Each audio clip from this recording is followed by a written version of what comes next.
جب آپ امتحان دے رہے ہوتے ہیں تو وہ 3 گھنٹے آپ کی زندگی میں سب سے اہم ہوتے ہیں۔ سب سے اہم وقت وہ 3 گھنٹے ہے۔ آپ نے سال بھر میں کتنا مشکل کام کیا؟ ملازمت کے لیے درخواست دیتے وقت 3 گھنٹے کی ڈگری ضروری ہے۔ آپ کا انٹرویو بعد میں ہے، آپ کا سی وی پہلے دیکھا جاتا ہے، اور آپ کی زندگی کے سب سے اہم 3 گھنٹے وہ 3 گھنٹے ہیں جو آپ امتحان دینے میں صرف کرتے ہیں۔ سال کا سب سے اہم حصہ وہ 3 گھنٹے ہے۔ اسکول اور کالج میں کتنے مشکل کام کیے؟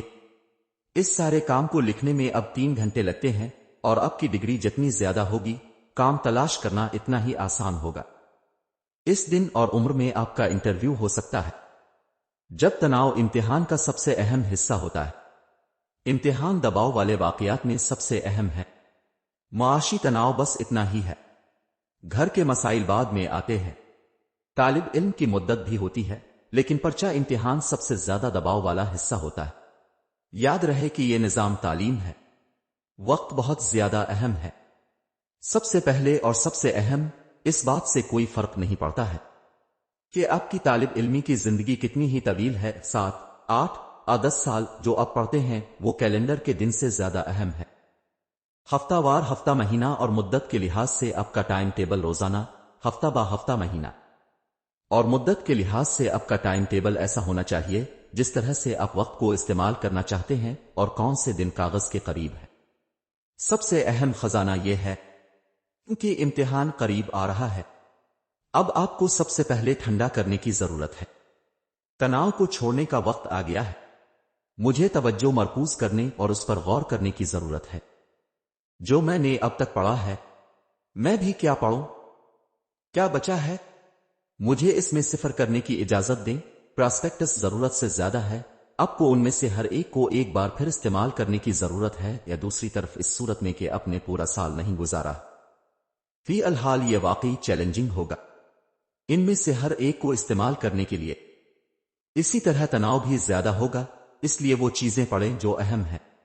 نمبر 3، آپ کو پہلے حل شدہ کاغذات یہاں حاصل کرنا ہوں گے۔ جب آپ کے پاس کوئی پیپر آئے گا تو آپ پیٹرن کو پہچان لیں گے جسے آپ کو پاس کرنا ہوگا، کیونکہ پرانے پیپرز بھی اسی پیٹرن پر چلتے ہیں۔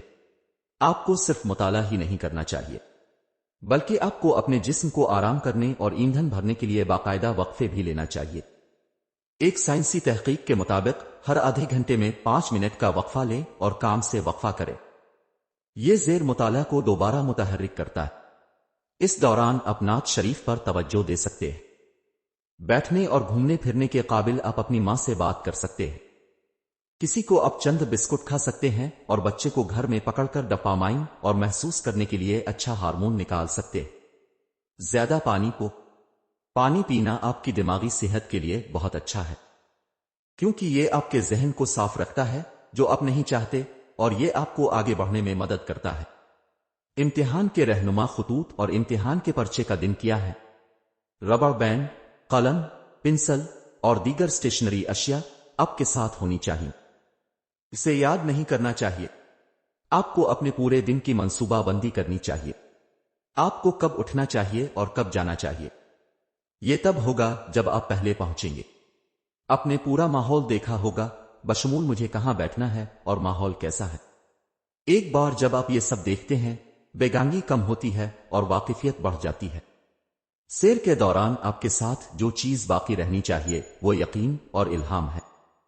خود اعتمادی کے امتحان کی کوشش کرنے کے لیے آپ کو امتحان کے حال میں اعتماد کے ساتھ داخل ہونا چاہیے، اور پھر آپ کو بیٹھ کر امتحان دینے کی کوشش کرنی چاہیے، کیونکہ یہ آپ کو آسانی سے آتا ہے۔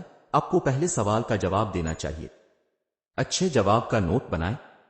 اگر آپ اچھا جواب لکھنا چاہتے ہیں تو پورے سفر میں آپ کو اعتماد ہونا چاہیے۔ اس کے نتیجے میں آپ کی حوصلہ افزائی بڑھے گی۔ دیکھیں، سب سے اہم چیز خود اعتمادی ہے۔ جب آپ دالان میں امتحان کے کمرے میں جاتے ہیں تو آپ کو اپنی چال میں اعتماد ہونا چاہیے، اور جب آپ پیپر کو دیکھتے ہیں تو آپ کو اپنی آنکھوں میں اعتماد ہونا چاہیے۔ سوال کے نتیجے میں آپ کا اعتماد بڑھے گا، اور حوصلہ افزائی کو کبھی ختم نہیں ہونا چاہیے۔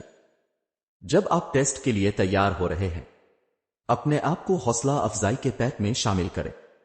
وہ کیا چیز ہے جو آپ دیکھتے ہیں جو آپ کو متاثر کرتی ہے؟ ایک سائنسی تحقیق سے پتہ چلا ہے کہ امتحان سے قبل جو بچے اپنی ماؤں سے بات کرتے، گلے لگاتے اور پیار کرتے تھے، وہ بہتر کارکردگی کا مظاہرہ کرتے تھے۔ ان بچوں میں حوصلہ افزائی کی اعلیٰ سطح ہوتی ہے، ان کے نتائج اعلیٰ ہیں۔ بیٹھ کر تصور کریں کہ اگر میں اچھی طرح سے مطالعہ نہیں کروں گا تو میں ایک اچھا پرچہ نہیں لکھوں گا۔ نتیجے کے طور پر میری ڈگری اچھی نہیں ہوگی۔ میرے مستقبل کا کیا ہوگا؟ مزید برآں، یہ ایک محرک کے طور پر کام کرتا ہے۔ اس کے بغیر میں ایک اچھا کام کرنا، اچھا پیسہ کمانا اور باقی سب کچھ جاری نہیں رکھ سکوں گا۔ دیکھو، محنت ضروری ہے، لیکن آج کی دنیا میں ہوشیار کام زیادہ اہم ہے۔ یاد رکھا جائے گا۔ آپ پڑھائی تک کیسے پہنچتے ہیں؟ کیا آپ سن کر یا لکھ کر بہترین سیکھتے ہیں؟ اگر ایسا ہے تو آپ کو دونوں کرنے کی ضرورت ہے، اور اس کے بعد وہ تکنیک جو آپ کے لیے زیادہ مددگار ہے وہ ہے جو آپ کو کرنے کی ضرورت ہے۔ مطالعہ کو زیادہ وقت دیں۔ ان خطوط کے ساتھ اضافی وقت دیں۔ آپ جس چیز کا مطالعہ کر رہے ہیں وہ آپ کے اندر داخل ہو جاتا ہے، آپ کے جسم کے لیے ضروری نکلتا ہے، آپ کے پاس رہتا ہے، اسے حاصل نہیں کر سکیں گے۔ اپنے آپ کو مطالعہ کرنے کے لیے زیادہ وقت دیں۔ اور آخری اور سب سے اہم بات یہ ہے کہ جب آپ مطالعہ کرنے جائیں تو اپنے آپ سے 2 سوال کریں۔ میں کیا پڑھنے جا رہا ہوں؟ نمبر 2 وہ ہے جو میں اس سبق کے بارے میں پہلے ہی جانتا تھا جس کا میں مطالعہ کروں گا۔ ان 2 استفسارات میں سب سے اہم ہے، اور جب آپ اسے پڑھتے ہیں تو یہ پہلا سوال ہونا چاہیے جو آپ خود سے پوچھتے ہیں۔ میں جو کچھ پڑھتا ہوں اسے میرے لیے انتہائی فطری انداز میں تحریر کر سکتا ہوں، یا میں صرف ایک چھڑی لگاتا ہوں اور بس؟ دیکھیں، آپ کو اپنے الفاظ میں لکھنے کے لیے کافی سیکھنا چاہیے۔ اس دنیا میں یہ امتحانات جو رت لگا کے پاس ہوتے ہیں اب معدوم ہو رہے ہیں۔ ہاں، لیکن اس کے بعد آپ کو اپنے الفاظ میں لکھنے کے قابل ہونا چاہیے، کیونکہ آپ کو اپنی زبان پر اتنا عبور ہونا چاہیے۔ ظاہر ہے کہ دنیا کے یہ امتحانات جو روٹا لگا کے پاس ہوتے ہیں لیکن اب ختم ہو چکے ہیں۔ قریب آنے والے وقتوں میں ایک خیال پر توجہ مرکوز کریں گے جو آپ نے پڑھا ہے، اسے سمجھ لیا ہے، اور فی الحال آپ اسے اس طرح سے تحریر کر سکتے ہیں جو آپ کو قدرتی لگے۔ کسی بھی صورت میں ٹیسٹ کے قریب نہ پہنیں، وہ نہیں کر سکے گا۔ امتحان کی تیاری کا مطلب یہ ہے کہ مکمل طور پر آرام سے رہنا اور عبادت پر دھیان دینا، جس طرح گرم گاڑی آگے نہیں بڑھ سکتی۔